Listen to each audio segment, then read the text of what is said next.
Tila nababahira ng kulay ngayon ang maagang pag-uwi ng ilang senador nitong Miyerkules, kasunod ng kaguluhan sa Senado kung saan umalingaw-ngaw ang sunod-sunod na putok ng baril.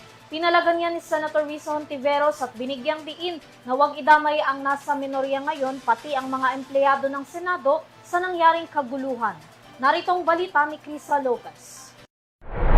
Pinalagaan ni Senator Risa Hontiveros ang mga batikos laban sa ilang miyembro ng minority bloc kaugnay sa kanilang maagang pag-uwi bago ang nangyaring putukan sa loob ng Senado. Sa kanyang social media post, sinabi ng senadora na huwag sanang gamitin sa pamumulitika ang pag-uwi ng maaga ng mga empleyado ng Senado na tapat na ginagampanan ang kanilang trabaho.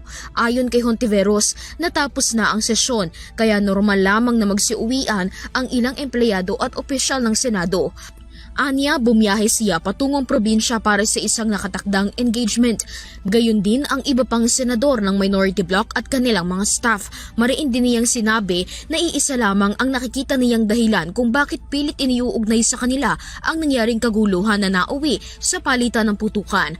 At ito umano ay para protektahan ang isang lalaking umiiwas harapin ang batas. Dagdag pa niya, tagapangasiwa lamang ang mga senador ng Senado at pag-aari pa rin ito ng sambayan ng Pilipino. Binigyang diin niya na walang sinuman ang maaaring umangkin sa institusyon o gamitin ito bilang panangga. Dahil dito, nanawagan si Hontiveros kay Senator Ronald Bato de la Rosa na sumuko at makipagtulungan sa mga otoridad kaugnay sa kanyang warrant of arrest. Samantala, naglabas din ng pahayag si Senator Win Gatchalian kaugnay ng shooting incident sa loob ng Senado.